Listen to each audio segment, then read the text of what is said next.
Okay, so I accidentally pushed the wrong button and it stopped recording, and now the dogs are barking, and I'm not sure if Josh is home or what they're barking about. I didn't get a text, so I don't think he's home. But now I'm gonna have to put this together. Okay, so what I was talking about is moving, I believe, bus, whatever. I'm kind of wanting to go to Washington, but it just kind of depends on how things go the next few years, because right now prices are very high and there's a weird thing going up there. Hopefully they figure it out. But I would love to move somewhere green with a mild winter. Water, I love water, but I also love mountains. So, but I definitely want mild winter. I can't deal with no Wisconsin winters, that's for sure. I don't want to live in the city, which is crazy because when I was younger, I never thought I could live in the country. I always thought, like, because I was like 25 when I got my driver's license. And maybe 26. I don't remember. But anyways, I was like, oh no, I'll just ride the bus. Bus is great. I'll walk, you know. I don't need a driver's license. I don't need a car. It's just another bill. And this and that and blah, blah, blah. And I was like, okay. And I lived in apartments. And I had roommates. And, you know, like my dream when I was a teenager was to live in a big old studio apartment or like loft apartment with a little cat, black cat, and just, you know, yeah. Or there was also my friend and I thought we were gonna get a place together, but you know, then I got boy crazy. So that was another thing. I always needed to be in a relationship. Now I'm like, that is the weird thing. Like, when I met Josh, like, a relationship really wasn't on my mind. I was content with just being with my dogs. Like, it was a lot less stress and drama. And let me tell you, like, even though we have little bitty things going on, like, it's so nice to be in a relationship where you can communicate, where you can talk to somebody, where you're equals, where you work together, where you're both paying bills. Oh my God. Where you're both paying bills. Oh, wow. Okay. Where they're not taking your money and holding your debit card hostage to buy themselves drugs and alcohol. I don't know, I'm not allowed to say that word, drugs.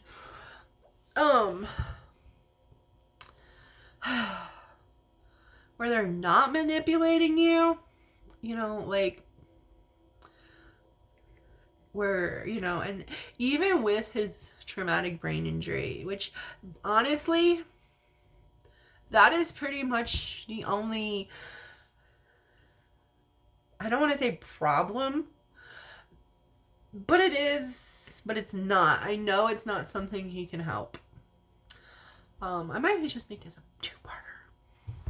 It's not something he can help, really. I know he has a bad memory because of the accident that he was in. I know he has a traumatic brain injury, and I'm trying to make eye contact if you guys haven't noticed, and that's hard for me. But I know he has issues, I don't want to say issues, that sounds so mean. But I know he has memory problems in the short-term memory and, you know, like, other stuff because of the car accident and the brain injury. And for those who don't know, there's also a video, if you are subscribed, the video on top, I believe, talks about the car accident that he was in. He got hit by a drunk driver. Just to recap, he was hit by a drunk driver Thanksgiving 2000 and maybe 19, no, I don't remember. It's been 23 years now, so 99. It was right before he was going to graduate high school. So he never graduated high school. But he was hit by a drunk driver and pinned up against a tree. You long time people know this, and he died. I'm gonna make myself cry again. Okay, he died 3 times. 3 times, and they brought him back to life. They had to do emergency surgery and take out his gallbladder. He was on oxygen. He had the trachea. I don't, the thing. That's why he has a scar right here. And he was in an induced coma for like 2 months. So, and he had a bolt. It's called an ICP, which is because one of his favorite bands is ICP, but it's called an ICP bolt. And drilled in his head because his brain was like swelling and to keep the pressure down. So that happened before I met him the first time. Like when I had met him, he still had some fresh stuff going on from that. And because of that, he has memory issues and stuff. And like, I know he can't help that stuff. Sometimes it does. I'm not gonna lie. I love him, but sometimes it does get on my nerves. And I'm just sure there's things that get on his nerves about me. I know there is. I know there is. And I try to, not. But he is the most peaceful, calm, relaxed guy. But sometimes, like, usually around the time of his accident, his emotions run kind of high and he gets depressed. And when he doesn't know how to deal with things, he kind of like not explodes in a bad way, like it's not an abusive way, but he explodes. And like the first Christmas he took off, well, not Christmas, but the first year this happened, he left. And I told him, and the thing is, he's working on these things, and we actually had group therapy with my therapist. She's wonderful, and I know she watches these videos sometimes, so I love you. She's changed my life. She's wonderful. Okay, so like I was saying, he left, and I told him how that triggers my abandonment issues. And then it happened again the next year. This year, we've talked about it. When he felt like he just wanted to storm out of the house and leave, we talked about it.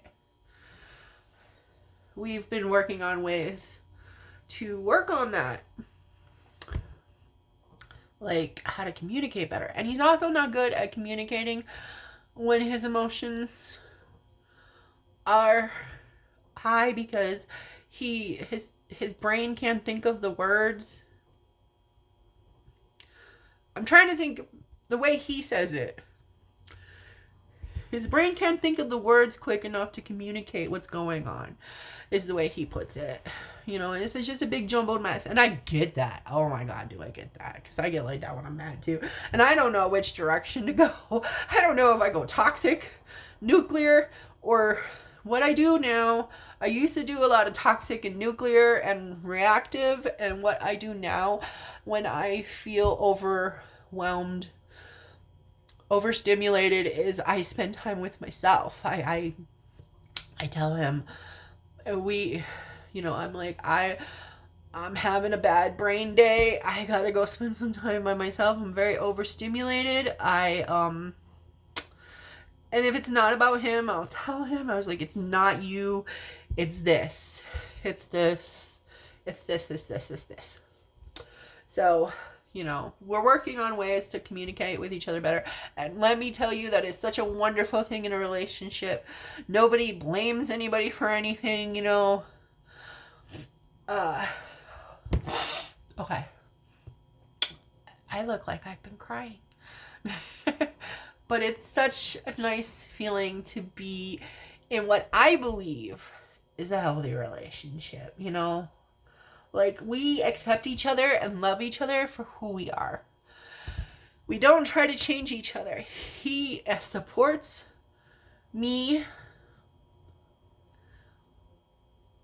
Let me see. Okay. I'm trying to gather my words here. He supports me for who I am, and he doesn't try to change me. Like, he's known what I have done for a living since he met me. I'm very open about these things with people that I want to be in my life. He supports that. He doesn't try to stop me from doing it. He doesn't hold it against me. Like with my ex and he would call me names, insult me, tell me that I should stop. But then when I would stop and the money would stop coming in, he'd be like, why are you so lazy? Why can't you just work? All you gotta do is sit on your butt and take phone calls. You suck some virtual peen. He didn't say it quite that cleanly. All you gotta do is virtual peen. Like, okay, dude. He was such a mature guy. I wonder what I saw in him. You know, and he accepts me for my weight, like, and if I lose weight, he's supportive. If I gain weight, he's not supportive, but he still loves me and he doesn't hold it against me. You know, I gotta pause this again for a second, and hopefully I do it right this time. I did it. And I know you can hear the meditation music in the bedroom too, because I was taking a nap earlier. Because I couldn't sleep very well last night. Because I had a doctor's appointment this morning, and I was like, she wanted to talk to me about my blood work. And she wouldn't tell me over the phone. And then, so that was on my mind all night. You know how that goes. Okay, so like I said, when I'm losing weight, he's supportive. And what the thing is, you know, like when I met him, he did drink. And he also chewed tobacco. But, like, after all the visits at the hospital, and here's what I told him, and maybe I'm wrong for telling him this. I don't know. You don't have to change your lifestyle. I will still love you, but I don't want you lying to me about it. I want us to be on the same page. I am making lifestyle choices to spend a longer life with you. And I would like you to do the same. But I just want to make sure we're on the same page together. Because if you want to go down in a kamikaze, you know, like blaze of glory, let's do it. Well, you know, after that we figure out what's going to go on with the dogs. I got to live at least that long. But let's just do it. You know, I don't want any surprises. I want to be on the same page. So if I'm eating better, if I'm doing this, I'm doing that, you know, you don't have to do all that. But don't you want to spend a longer life with me? Because I know I do. Kind of thing. You know, just don't lie to me about it. Let's just be on the same page. And the reason I say that is because my ex would tell me all the time that he wanted to change, and he would say he was doing this and doing that, and then, you know, I'd find like little shooter bottles hidden everywhere. You know, he'd be like, I haven't drank in a week, and then, no. I'd clean under the couch, and there'd be 30 99s under there, empty ones, you know, 99s. If you drink, or you know someone who drinks a lot, you know what 99s are. And you know what shooters are too. Actually, I think shooters are illegal in New Mexico now, but I'm not sure if they still are or not, but I know they were for a while. So yeah, okay. So, I mean, I wasn't like, hey, you have to change who you are to be with me.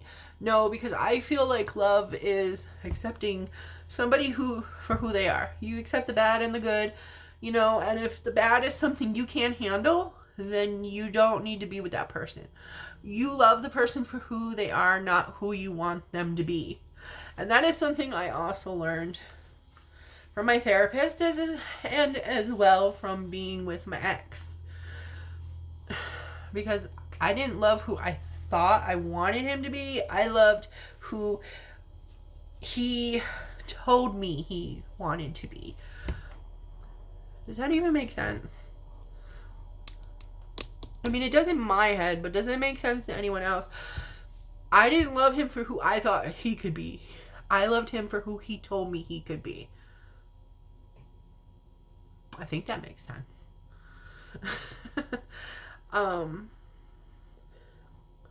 Yeah, so my point there from the last video and this video, and I am gonna split this up over the weekend. Sorry. This is your weekend video. And today is Monday, but you will see this Saturday and Sunday. This one will be up Sunday. But what I was saying is, you know, why is it so hard to believe that these bigger people, and I'm talking about any, because, you know, you see a skinny girl and a big guy together, and it's hard to believe. People are like, oh, he must have money, and stuff like that. And it's just kind of insulting, like, to think we're just fat. That's all we are to some people. Just fat. That's gonna be my thumbnail. We're just fat to people. Like, we don't have personalities or anything. We're just fat. We're just big lubs, tubs, lards, whatever of fat. Just fat. That's it. No thoughts. No personalities. No redeeming qualities. We're just fat. And then fat is a descriptive word, but they use it as a insult. And it's not an insult. They think it is. It's like, really? That's the most... So you observed that I was fat. Wow, good for you. Oh, you said, I have 5 chins. Awesome. Like, the insults these people come up with. I've been fat for 42 years. You think you could come up with something that I haven't heard already? Yeah. They're gonna insult me like... I've already heard it, either from my dad, my ex, or my aunt. Okay? Or in grade school, maybe? I don't know, like, I've already heard everything. So, I'm pretty sure that nothing you're gonna say about me is gonna friggin' hurt my feelings. Yeah, and somewhere along the lines, I became a non-self-hating fat. You know, like, I don't care if I lose weight. Maybe it'll be a good thing. I don't know, though, because, to be honest, sometimes I'm scared about losing weight. Afraid of losing weight. Scared. Okay, afraid of losing weight. Okay, because I'm being 42 and being big all my life. I'm not a doctor. I'm not a scientist. So don't be like, oh, she's delusional, or she thinks she knows it all, or whatever. I mean, y'all can do that if you want. But I have observed. Okay, I have this person I went to high school with, and she has lost a ton of weight. A ton of weight. Like, I'm, okay, maybe a half a ton. She has probably lost at least 400 pounds, I believe. Maybe less, but it's a lot. It is a lot of weight. And her health got worse. Her health got worse when she lost weight. She had to have surgeries with her heart, I think, and like she lost a leg from diabetes. She still has diabetes, and it's even worse now, I believe. I don't talk to her that much. I just read her Facebook. I am very, with people, I don't talk to them a lot. I care about people. I read things. I try to, I mean, I know things about people I barely ever talk to because I observe what's going on in their Facebooks. And like, she doesn't return that energy at all. Like, I like almost everything she posts, or comment, or love, or leave a heart emoji, or whatever. She even got a job with my aunt, as like caregiver for a lady that my aunt takes care of. And but no, I mean, with the leg and all the stuff she's going through, I don't know. So yeah, as I was saying, okay, got a message. We are on our way home. So it gives me about a half hour to talk to you guys still. No, I have to go to the bathroom soon too. Because I gotta get the dogs in the room. Because when Penny comes home, it's a whole thing.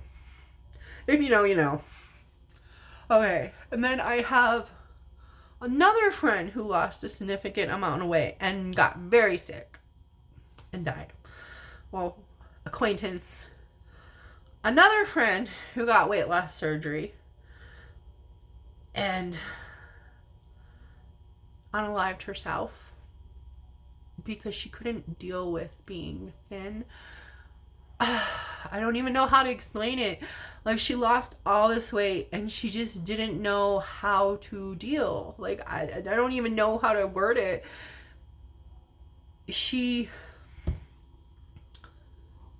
It changed her. She thought when she lost weight it was going to be one thing and it was another. And she had a hard time like accepting that was her. Like when she would look in the mirror and like the way people treated her differently than when she was fat compared to when she was thin. And it really messed her up. And that's something y'all bullies need to be thinking about, because those bully channels and all this, they act like being thin is going to solve all our problems. No, honey. It's not. And I've been thinner, and I understand. When I had weight loss surgery, I got down to like 300 pounds. And people treated me differently. And like, again, like I wasn't a person, like I was just a number on a scale. And it's just like, no, I want people to know me for me. And it's hard. Because, like, you know, I want to be able to do certain things that I can't do now at this weight. And I don't want to live forever with not having family, not having kids, and all that. I never want to have to rely on other people. And I think my mom is talking to someone. I can hear her.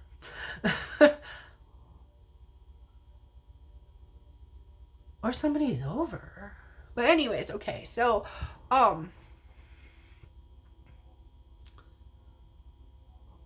okay, sorry, I'm all like eavesdropping, like like I don't know how to explain it. Like I don't, and not that a certain age is old. Like my aunt is 73 and she's very active, not reliant on anyone. And my mom, she is 68, you know, and she uses a walker. She can barely walk. She might have to be in a wheelchair eventually. She's been fighting it. You know, she's on oxygen 24/7. We cook her dinner. I give her a bath. You know, and I don't want to be in that position because I don't have enough trust. And one, I don't have enough trust because I've been let down repeatedly, numerous times by people all the time. in my life. And there are people who have not let me down. So, you know, but I am from the show me state. No. Okay, but I really, like, I need people to show me. I don't want people to talk about it. I want people to be about it. You know, and unfortunately, I don't trust people.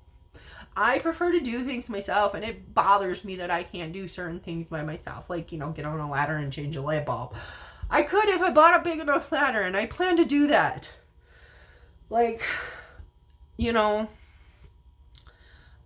I never want to be in a position where I'm going to have to rely on someone else to do daily functions. You know, even with my agoraphobia and everything else, I have always found ways to do things for myself. And now Josh does the grocery shopping. You know, or when we go to Walmart, I shop. I do the stuff online. And we pick it up. But I have always found ways. Even if it meant I had to go to the grocery store at 6 a.m. when nobody was there, I have always found ways to get things done. You know? And I just never want to be in that position because I don't have anybody. Like, Josh isn't going to live forever. He's in worse health than I am. I hate to say it like that, but he really is. I mean, pancreas stuff is nothing to fool around with. You know, we have to go to a lot of specialists in the coming year. He has to have a lot of stuff looked at and figure out what we can do about certain stuff, you know, and, you know, we watch what we eat because he can't eat a lot of fat. It's moderation, you know, and I try to make sure he eats with his memory. Sometimes it's hard because he doesn't like to eat in the morning, but he's supposed to because of his pancreas. I don't know. It's a whole thing. So, I mean, Josh isn't going to, and it wouldn't be fair to him either to make him take care of me. You know, like, I don't want that. I used to think I wanted to die by 40, but now I'm 42 and I'm like, you know, I got these dogs to take care of and my mom to take care of. Okay, I can stick around a little longer. Honestly, like, I just want to live as long as my dogs. Now I got Penny, so that's like another 15 years. But, as long as I'm able to do things for myself, because I'm not having kids. Who's going to take care of me? I'm not going to have money for an old age home or whatever. What am I going to be, one of those homeless older people on the streets? God, that's so horrible, you know? It's so horrible. And, you know, maybe some of them do have family. I will make myself cry again because I'm thinking about them. It hurts me that there's nowhere for these people to go like that. And what if that's going to be me when I'm older? You know, like, I don't have a lot of money. I'm not going to be able to, like, afford to live in an assisted living situation, and that's the only solution I can really think of, because my mom has people that are supposed to come and help her with stuff during the day when I'm working, and not all of them come, you know. Like, we have such a hard time finding people who actually want to come and actually want to work, and, you know, and they don't have to do anything gross. They don't have to, like, give her a shower or anything like that. You know, but just keep her company, sweep her floor, do a couple dishes, make her meals, you know, go get her McDonald's or whatever she wants. And I know that's hard to be like that, you know. And my sister, I don't know. That's honestly, at this point in my life, I don't have a sister. I don't have 14 or 15 brothers and sisters, but I don't even know the rest of them. But I don't have a sister right now. And if Josh is watching this, little Josh, I still have a nephew. I know one day, hopefully, you'll be old enough to have your own phone or whatever. And we love you. We love you so much. We are always going to be here for you, dude. Look at me making myself cry again. Like, I love my nephew so much. And I'm so scared. Like, because he's such a good, smart kid, but the way he's being raised, I hope that it doesn't taint him. And I'm sorry to say that. I hope you don't become like your mother or your father. I really don't. I love you so much, and you're so freaking smart with your straight A's and freaking special school, and God, and when you were here, it was just like so great. You know, like when you reading and we'd be talking about things, you're so mature for your age, and I understand why with your life. It was so hard to believe he was only 10. Like, he is so freaking smart. But I don't know what's going to happen with that. You know, he may turn 18 and never talk to me again because of what happened when he was here. And when I thought his mother actually wanted to leave and wanted help and was just lying to me and using me and wanting to cause drama and chaos. Anyways, like, I don't know why some people are like that. Keep that to yourself. Like she'd call. I'm not going to get too into it. But it's just annoying. Like, if you're not going to leave, if you just want someone to vent to about your abusive relationship with no intentions on leaving, you just want to spread the chaos, don't do it with me.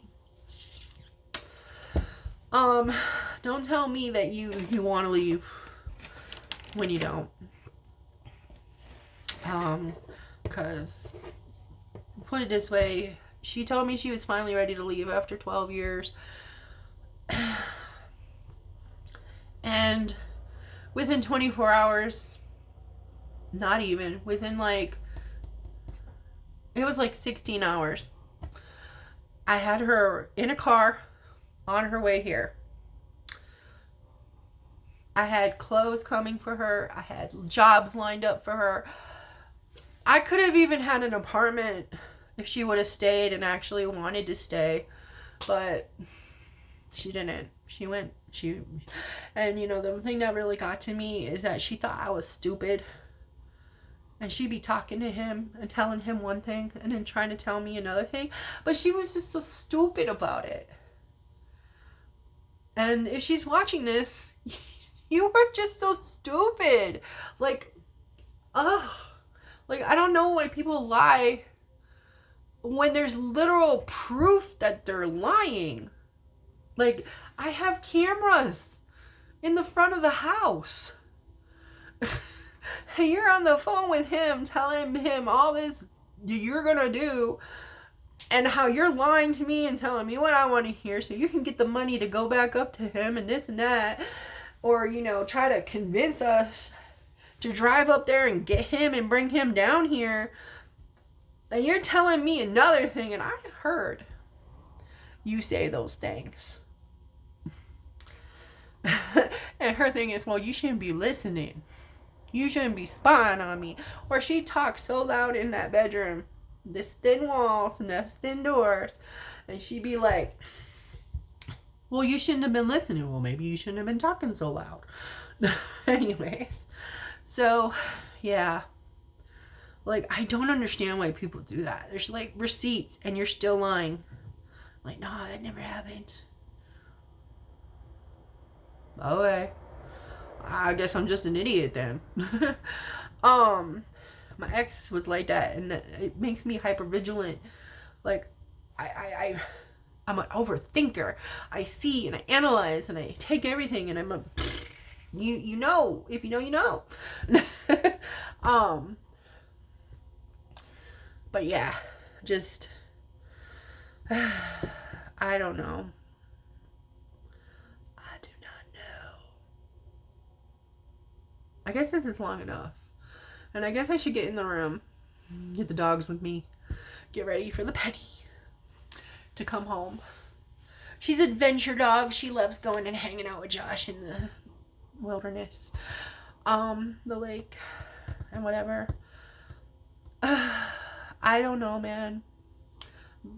For those who enjoy long videos, here you go. I guess I had more I could have talked about, and maybe I lost the plot 1,000 times. But here, and hopefully I didn't insult anybody, that isn't a hate channel. And the reason Teen Sass came after me is because I told her to knit a sweater. And I know I've said this in my cooking videos.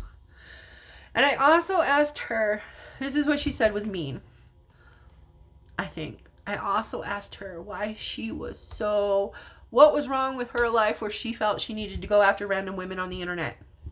So then she went after me. I think I might have said miserable. I don't know. It was like 3 a.m. And I just get so annoyed with these hate channels. And I read these comments that people leave. And it's just so fucking ludicrous. Sorry. I know I'm not supposed to swear. It's so ludicrous. Like, the things these people say. And the conclusion these people jump to. And, like, all this stuff. Like, I was reading another channel. And they were talking about, like, months ago. Oh, Chantel isn't going to Kuwait. Blah, blah, blah, blah, blah. Like, she showed y'all. Yeah, like, how's that foot taste? I don't know. Like, I just, Or, like, with Amber Lynn and Vlogmas. She's still going. Knock on wood. Like, I just don't get it. What is wrong with these people's lives where they feel like they need to break down and analyze and insult and, like, I don't know. And another thing I said in the other long-ass video, which now is 2 long-ass videos, but it's less insulting to people. Sorry, I had to move the little chat bubble. It was bugging me. I don't understand why people feel entitled to other people's lives. Even if they are public figures and entertainers, like movie stars or YouTube stars or, singers, actors, whatever, politicians even. Like, okay, why do we feel like we should have access to every part of their life?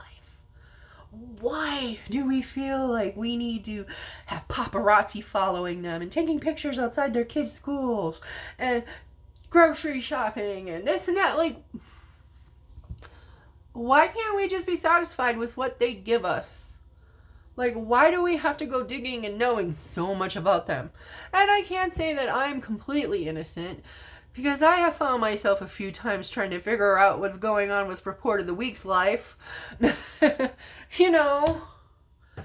because I'm curious. He's so reclusive. And I'm not trying to find out, like, big stuff or, like, anything like that. I'm not. I kind of just want to know what made him so reclusive. Or if he's just always been that way. But I feel like something happened in the last few years, because he used to respond to comments. And he used to make more personal videos. And then he just stopped. And if you listen to his podcast, he said he lost somebody close to him in the last few years. So, I don't know. But anyway, see, I'm even guilty of that. I need to stop myself.